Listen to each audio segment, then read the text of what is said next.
Hi and welcome to this tutorial.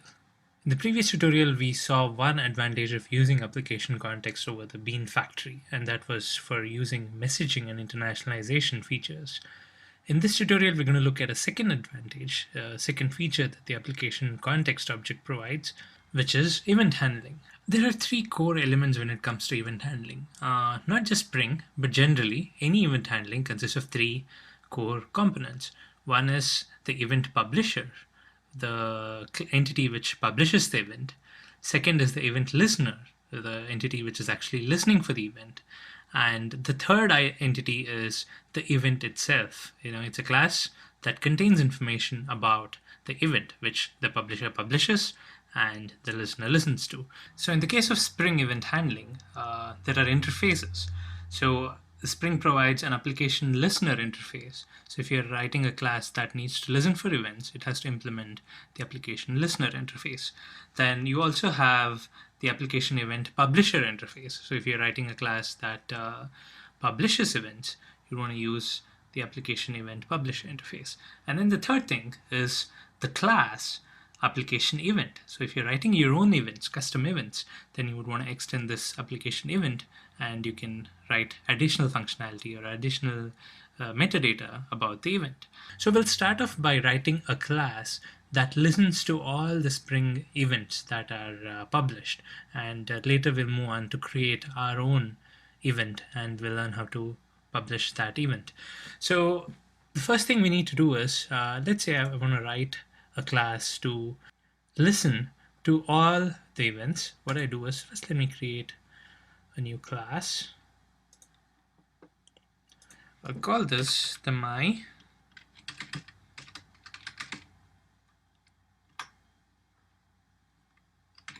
event listener. Finish. Now my event listener needs to implement the application listener interface.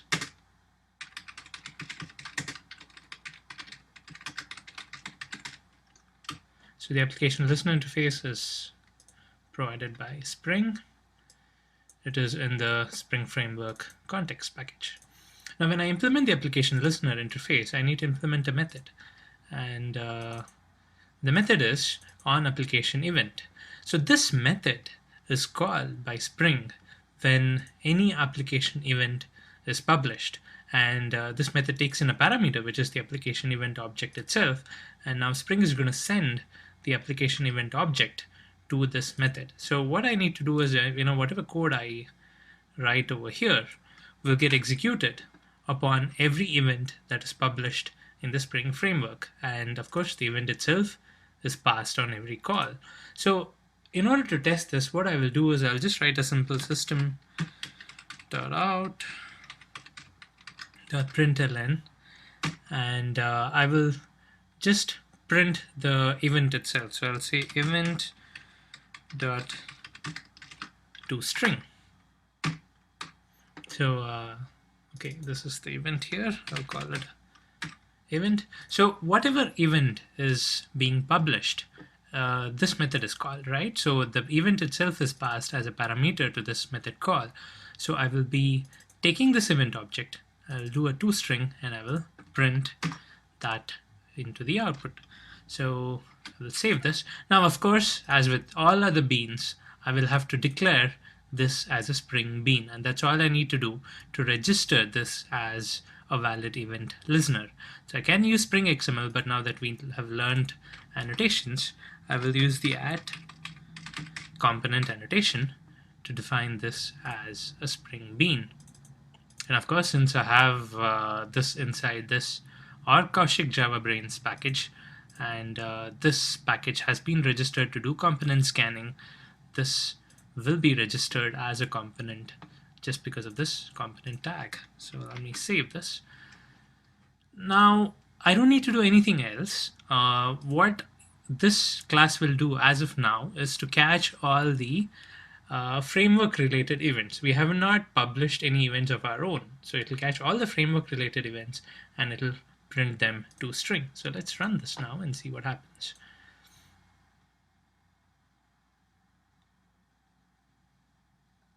So here you can see there is an event call that has been printed here. You see there is this context refresh event that has been published, and our event listener class has listened to this and it has printed a toString.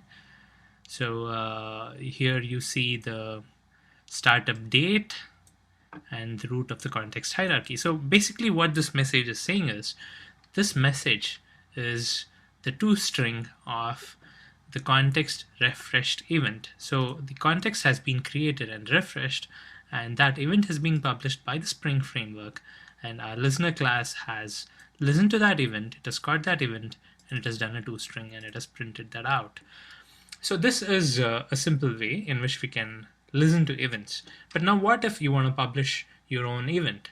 So there are two things we need to do if you have to publish your own event. First, we need to have an event class. We need to write your own event class, or you can of course use an existing event. But in this example, I'll show you how to write your own event class. And then after that, you need to have that event published in one of your other beans. So let's say in my triangle bean, or let me take a circle here. In my circle bean, now let's say in this draw method, I want to publish an event, and let me call that event as a draw event, say. So the first step is I have to create a draw event class. The second step is I need to publish that in my draw method. So let's do that now. I will first create a new class. I'll call this the draw event. Now the draw event has to extend a class called application event. So the application event is the base event class that Spring provides. So whatever custom events you write, it has to extend this application event class. So I will extend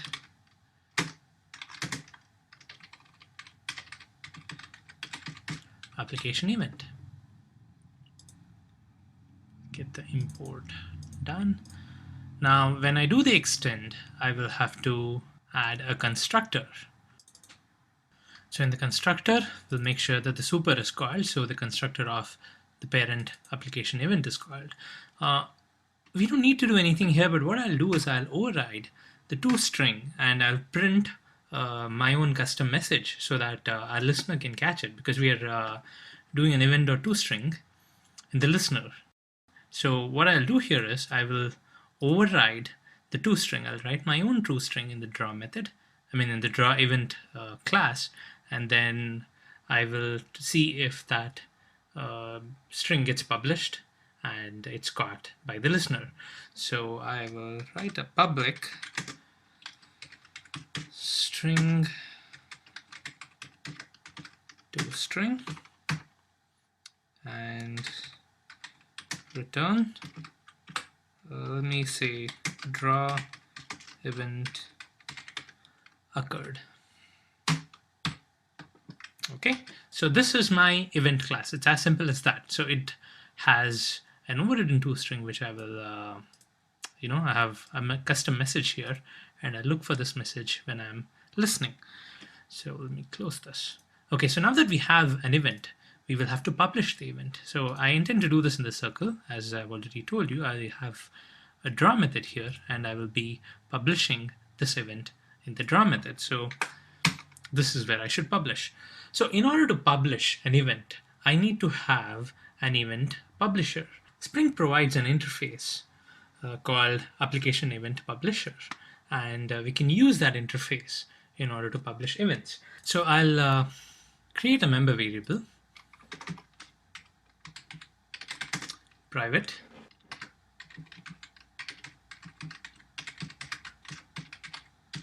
application event publisher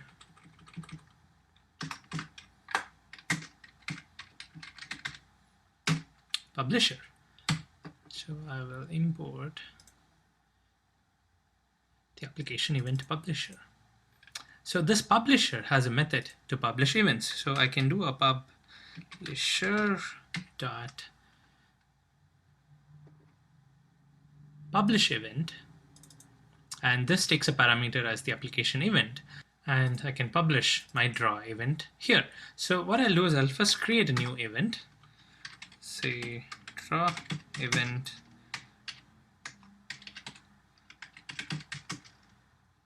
equals new draw event, and of course I have to give this class, which is the class in which the event has been created. As you can see, the draw event takes in the source as a parameter for the constructor. Okay, so now that I have this draw event, I can publish this draw event by passing it to the publisher.publish event, and then this event gets published. But now the question is this: we have a local variable called publisher, which we have defined here. Now, how does this value get set? We have to ask Spring to set the publisher to this so that we can use the publisher in order to publish events. Now, how do we get a handle to the publisher? So in order to get a handle to the publisher, what we do is whatever class is the source of event publishing, we implement an interface called application event publisher aware. I will import this.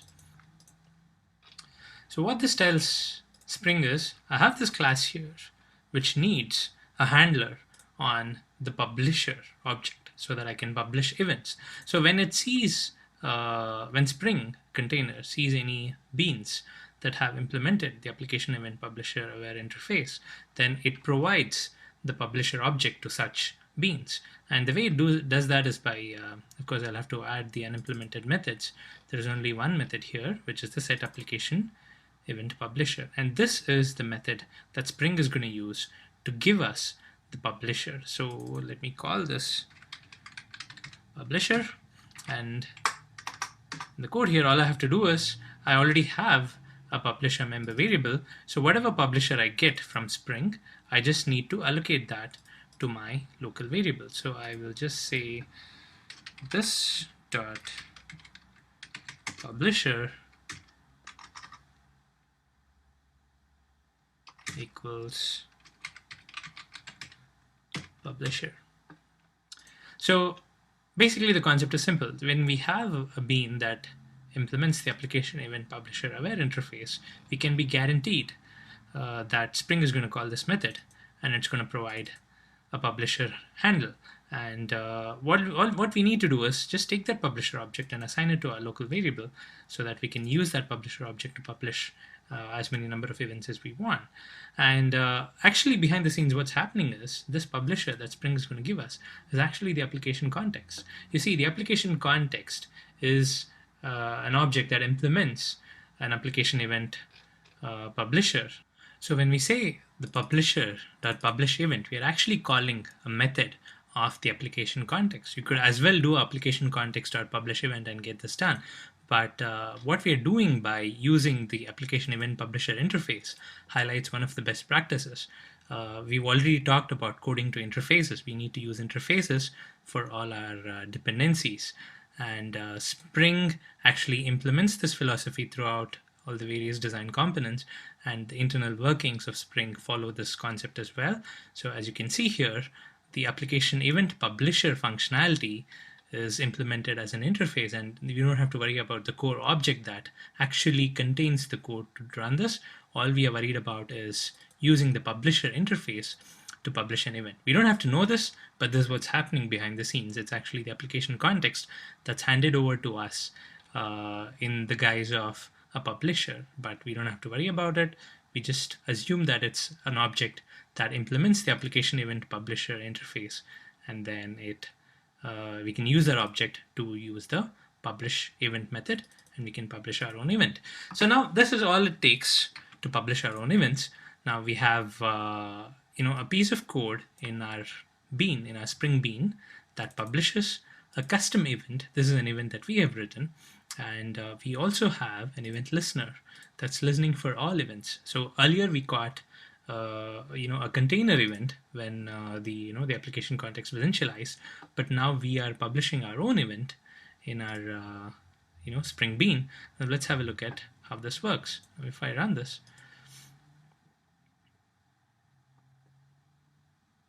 Well, there you can see draw event occurred, message is printed. So what's actually happening is the context is initialized. Okay, so the context message comes up over here. Then our code runs, it's drawing a circle, and then it's printed out this message. So this is the contents of the draw method. What we've also added to the draw method is an event publishing code. So we have published the draw event over here, and then what happens is our event listener is going to listen for that as well. So this method is called, and the draw event is passed over here, and then we are doing event.toString, which means that this method is called, and our custom code is executed in our custom event, and that that message is output over here. So this is an overview of how we can use the event handling functionality of Spring, and we can catch events, we can listen to events which are published in the container, and we can also write our own events and publish them as and when required.